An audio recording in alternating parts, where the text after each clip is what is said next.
Hi guys, welcome to another Divi Theme video. This is Jamie from System 22 and webdesignandtechtips.com. We got a great fun one for you today.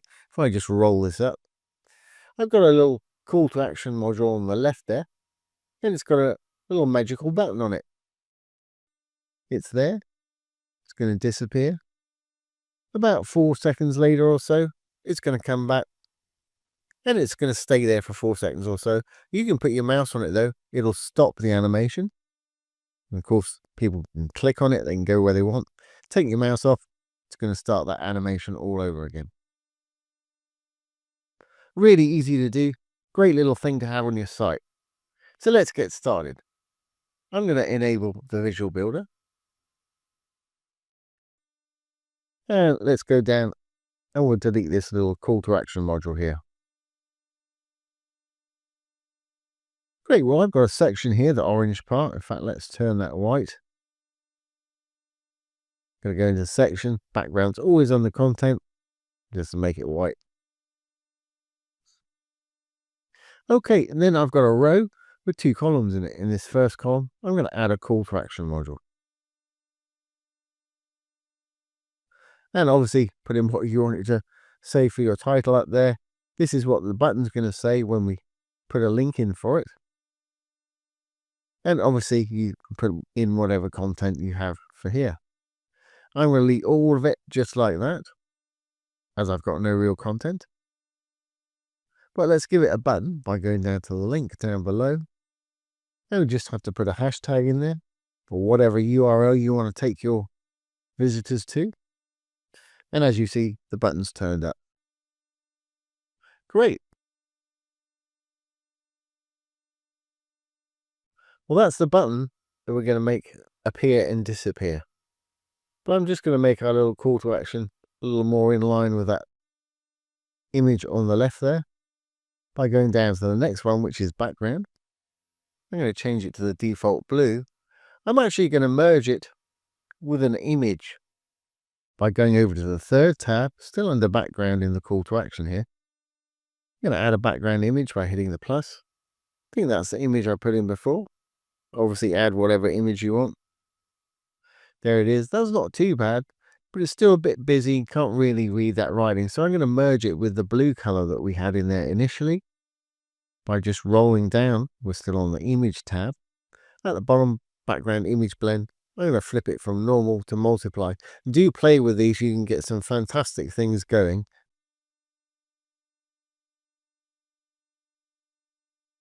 Luminosity is one I use quite often.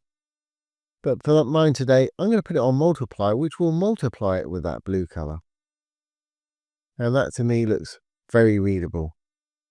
Now let's just make that button a little more interesting by going into the design, down to button. I'm going to use the custom styles, flip that switch to yes.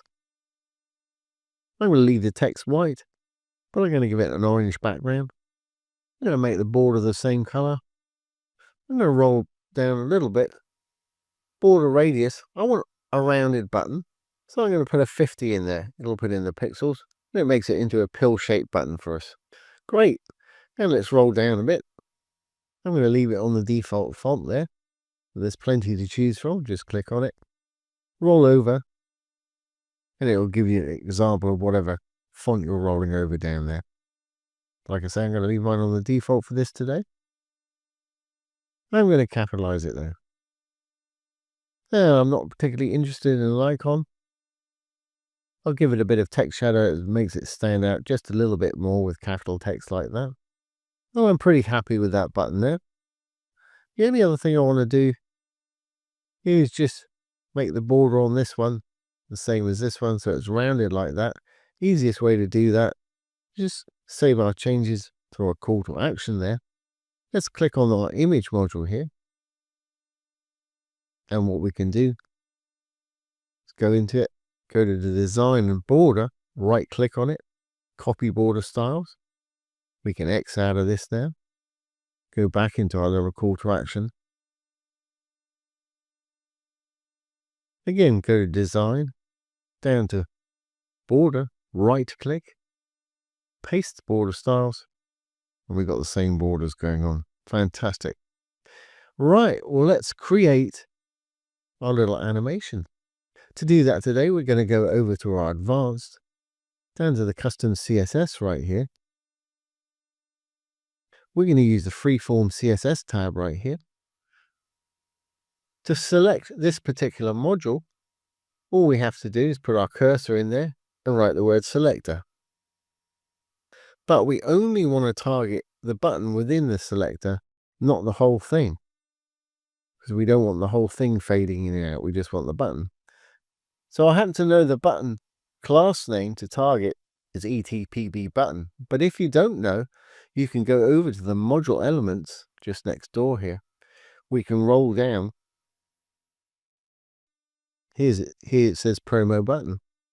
If we click on the question mark right there, it's going to give us all the class names associated with this button.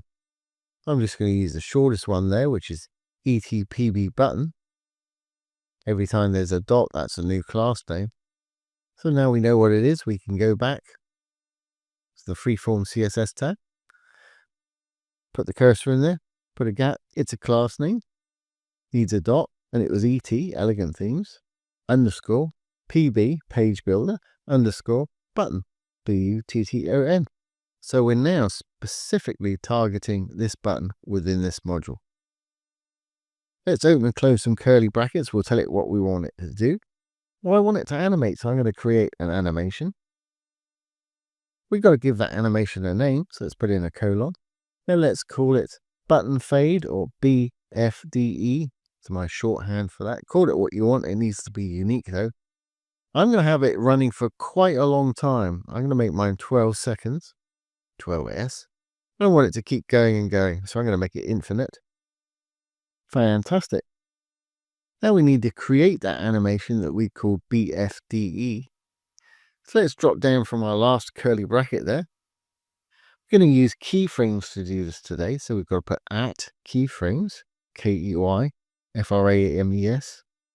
The name that we gave it, which is bfde, button fade. Now we know we can close some more curly brackets and tell it what we want to do during this 12-second period. Well, I'm going to be using scale to do this. So to make it invisible, we'll scale it down to 0, and then we'll bring it back to 1, scale 1, which is normal size here. So when the page loads, beginning of second 1 of our 12 seconds up there, 0%, we'll open and close some more curly brackets. Inside, I'm using transform scale, colon scale, with some round brackets at the end. So I want this to start off invisible, so I'm going to put a 0 in there. It's great, it's already started doing something up there. But I'm going to speed up our timing so we can keep it hidden for maybe about 4 seconds, which would be a third of our 12 seconds up there. So let's copy it a few times. Control C, I'm selecting it, Control C to copy. I'll roll down. I'm going to paste it 1, 2, 3, 4. I think that should do it. And I want it to be invisible up to, like I say, 30% 4-second part. So let's make that a 30. They'll stay invisible to then. But then I want it to be visible from, say, 50, halfway. So I'll bring it back to 1, which is normal size. I want it to stay normal size till about 80% of our 12 seconds up there. So let's change that to 80. We'll change that from a 1. Then I want it to go back down to 0 at 100%. I could put the 100% up there, but I'll just do this as I've got it in there already. Let's just close that gap. And that's it. It's going to disappear. It's going to wait 4 seconds. Because it's 30% of our 12 seconds. It's going to come back in. It's going to stay in for another 3 seconds or so, or 4 seconds. Then it's going to roll back out again, just like that. But, of course, we want them to click on it. So when they put their mouse on it, we want it to stop so they can click on it. So I'm going to copy from the selector up here down to that first curly bracket, ending that. Control C to copy. I'm going to drop down from our last curly bracket. I'm going to paste it in just down below. On the end of the button there, with no gap after the N. I'm going to put a colon and the word hover, Hover. We've now created a hover state. For that, I'm going to say animation. I'm going to select all of this. I'm going to say none. So when they put their mouse over it on the front end here, it's going to stop animating. And they can click on it, take the mouse off. It's going to start up again. Just like that. Fantastic. And as usual, I'll put all this code down below for anybody who needs to copy and paste it, adjust it to your taste. Obviously, if you want it to be more, up the timing or down the timing. If you put a higher number, it's going to be off the screen for longer now, for 6 seconds. And the whole cycle is going to take a lot longer. Obviously, if you want it less, put a lower number in just like that. I think that 12-second works for me. Make it your own. I'm going to stick to my 12. Okay, well, let's save this. Make sure it's all going to work on the front end. We'll hit the little purple button. We'll save. And let's exit the Visual Builder. And there we have it down there. Let's just roll it up a little bit higher. It's going to stay there for about 4 seconds, then disappear back down again. It's going to stay invisible for about 4 seconds. Then it's going to come back in. And of course, put our mouse on it. It's going to stop animating. They can click on it. Take the mouse back off. It's going to disappear. Start the cycle again. And that's a really little nice eye-catching thing to have on your site without being too annoying for your visitors. Certainly going to attract their attention, which is exactly what you need. So I hope you've enjoyed this today and found it useful. If you have, please give it a thumbs up, ring the bell, comment, share, and subscribe to our YouTube channel. Don't forget, if you have any questions, pop them down below this video. I'll do my best to answer them for you, or make a little demo video just like this one. Once again, this has been Jamie with System22 and webdesignandtechtips.com. Thanks for watching. Have a great day.